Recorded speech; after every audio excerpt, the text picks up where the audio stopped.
What's up guys, it's Tommy here and welcome to a brand new Liverpool transfer news video, and we have some big news, big update on the Kylian Mbappe to Liverpool transfer news situation, because the rumors keep coming in that Paris Saint-Germain has been informed by Kylian Mbappe that Liverpool is Mbappe's first choice destination for a summer transfer.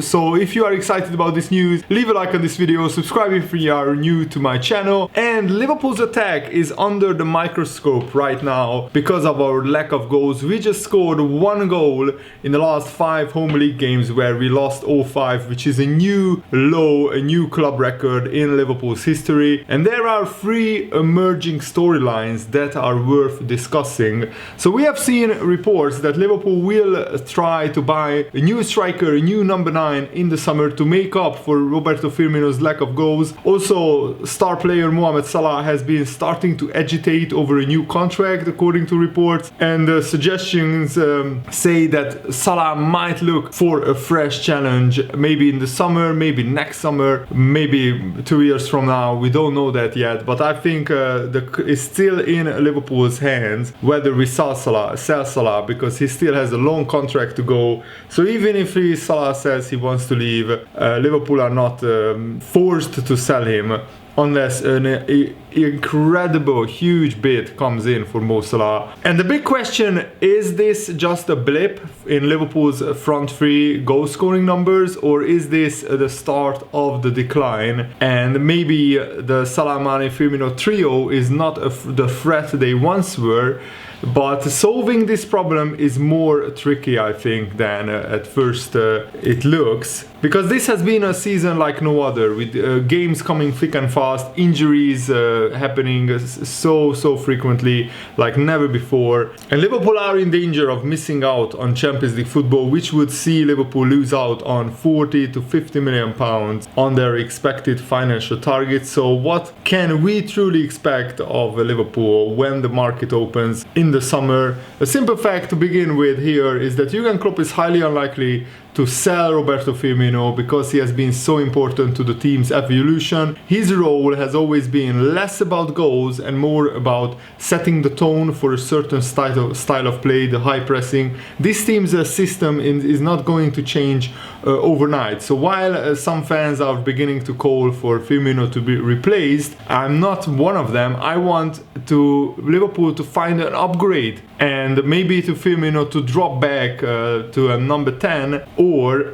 for him to drop to the bench, because Firmino should play behind an Mbappe, behind an Erling Haaland, behind a striker who can score 20-25 goals, and Firmino should complement him, and he still has a big part to play, I think, in Liverpool's next 2 or 3 years. So a new striker would most likely be used in rotation with Bobby Firmino. Divock Origi will be sold in the summer. He was already on his way out before the pandemic hit, so then we couldn't really get a decent price for Origi. At this stage, identifying a new goal scorer is difficult, because even Liverpool do not know what their summer transfer budget is going to be. The issues on and off the pitch mean Liverpool are a little bit unsure whether they will be able to compete for a very top player like Mbappe or Erling Haaland. And if their best hope is to find a player whose data and statistics show that he has the potential to reach the top, maybe that's the route that they will go down on.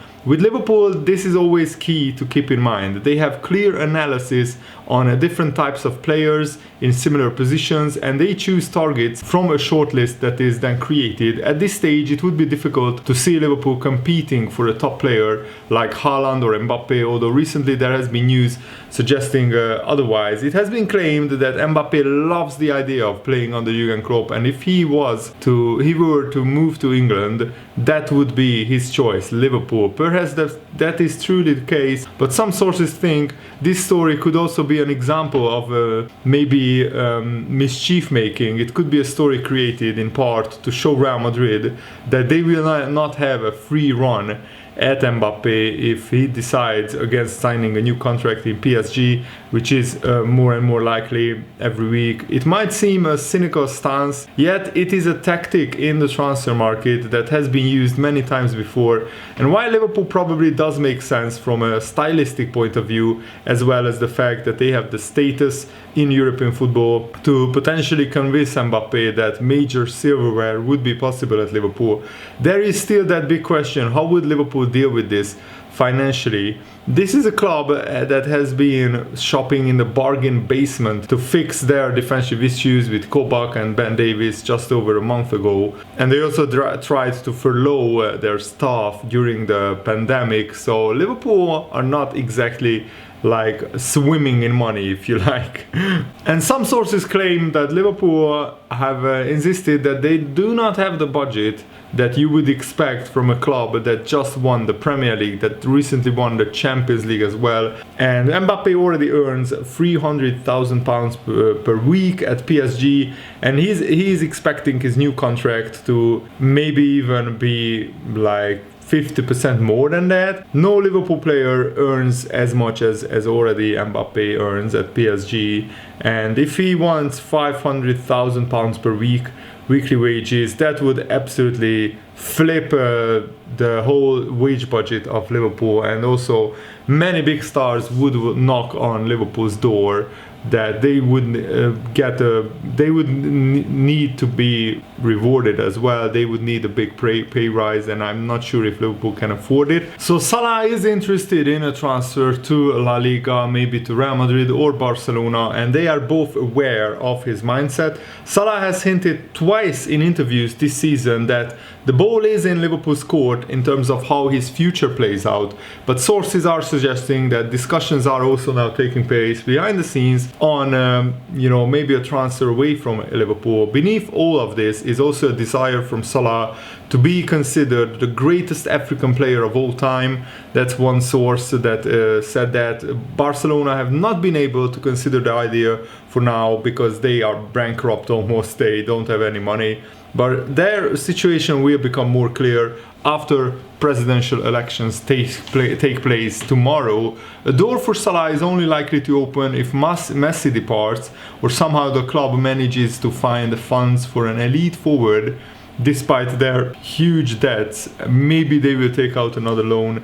Who knows? Over at Real Madrid, a few situations need to be cleared up before they can consider such a transfer. Mbappe is their top target, and insiders say they are beginning to think about offering Eden Hazard as part of the deal, so that will remain their priority until told that it is impossible. They also like Erling Haaland, so would explore his availability before committing to any other attacking player. Salah could come into the thinking that after that, and the intermediaries are set to revisit both Barcelona and Real Madrid again before the end of the season to check on both situations. The success of Mane, Firmino and Salah has been historic at Liverpool, but there comes a time when there needs to be an evolution of the team, a new phase in any great team. We might be witnessing the end of Liverpool's iconic attacking trio as we know it. Quite how it transforms from here is going to be very, very interesting in the coming months, and I think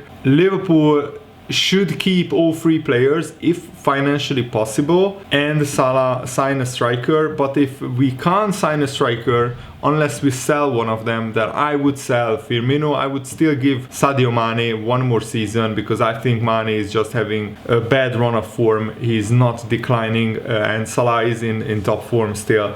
So I think that Liverpool should give Mane and Salah more than just this season. Firmino, if we have to sell somebody, it will be Firmino, but I wouldn't sell him either if financially we can sign a striker and keep the front three. So that's my opinion. Let me know what is yours in the comments below. And Jurgen Klopp was actually asked in his pre-match press conference before the Fulham game, does he have the full backing of Liverpool's owners to fix Liverpool's problems this season? He said, I understand and respect all the questions, but this is nothing we have to worry about. It was always like this. I know we have loyalty of the players. It's not a situation now where a player says to me, next year we don't have Champions League, so I have to leave. That will not happen. I know them well enough for that not to happen, because the club is in a different situation. It will not be an issue with new players. I can't see that. We said it years back, if a player doesn't want to come here because we don't play Champions League next year, then I don't want them. And if a player wants to leave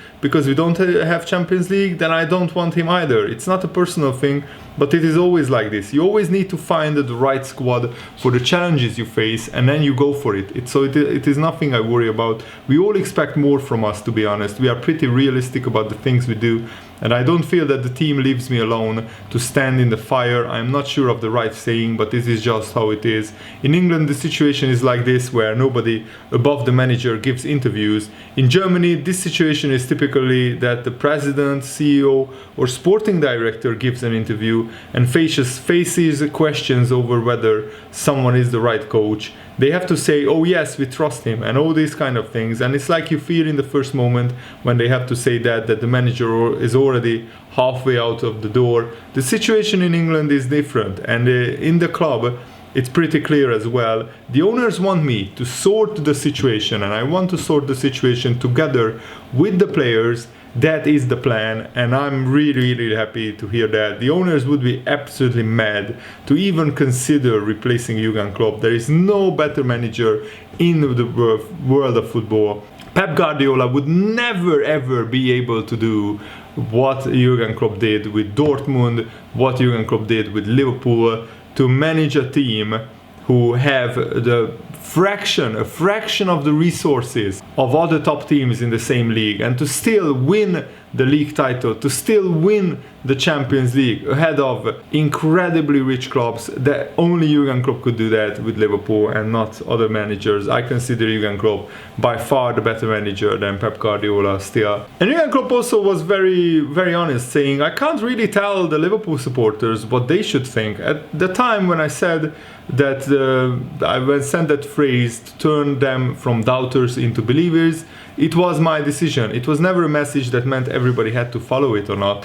If you want to doubt us and the team, if you want to doubt me in this moment, then yes, I think that is possible because of the results we had. My understanding is that if you are really with us, then you judge our situation and see that it has been a really difficult year where unity could be shown in an even more special kind of way. I'm pretty sure if our stadium could be full in this moment, the majority of people would like the game we are playing, even if we are losing. For the next game, the supporters will be there again, full of belief, positivity and optimism and all these kind of things, because they know these boys can change the situation, and it can change dramatically. A reason for our situation is the injuries we have. That's definitely. Last night we had a really good team on the pitch, but we faced another really good team, so you can lose these kind of games. Always, that's always clear. In the decisive moments, you have to be better than them to win these kind of games, and we were not better last night. This doesn't say anything about players, about our players in general. It says a lot about the situation we are in at the moment.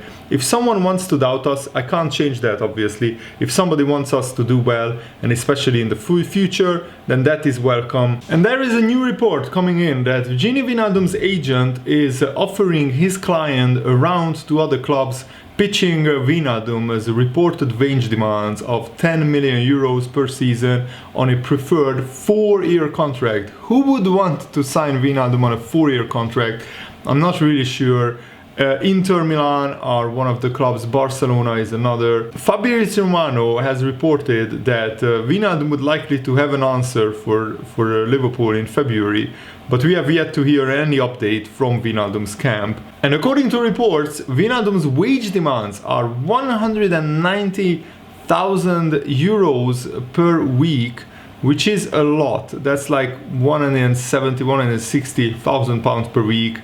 A considerable figure, and one likely reflecting his perceived status, but Wijnaldum has, according to reports, expressed a preference to continue at Liverpool. The clash between the players' wage demands and what Liverpool are prepared to offer appears to be at an unresolved stage. We are hopeful that the lack of any official announcements from the club and Wijnaldum suggest that maybe some agreement could still be reached, but maybe Wijnaldum will not stay at Liverpool. I think it would be much cheaper to sign on Wijnaldum on this contract than to bring in a replacement for him, which would cost Liverpool 30-40 million pounds at least. And also, Andy Robertson gave a very honest interview after the Chelsea game, saying that Liverpool have not been good enough recently. We need to turn the results around because the games are running out for Liverpool. The games are coming thick and fast, and Liverpool really need to turn this season around, turn our form around. We need to start performing better. We need to start getting victories on the board, because last season is done. The season before is done. This is a new season, and we are dropping further and further in the table, and it's not good enough.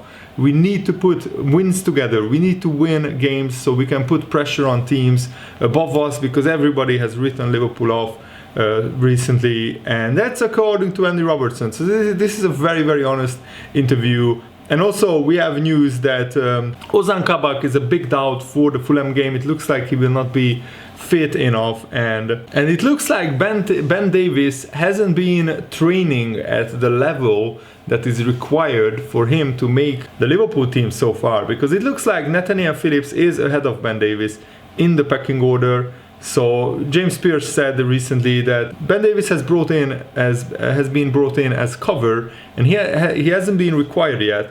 Jurgen Klopp will certainly be basing decisions on what he sees in training. So Nat Phillips rightly ahead of him at the moment, but Davies could make his debut against Fulham if Kabak is out injured. But I think it is more likely that it will be Nathaniel Phillips and Fabinho at the back and Ben Davies on the bench, but we will see. Let me know what you think of all the topics that we discussed in today's video. Thanks for watching, have a nice day, see you later, goodbye.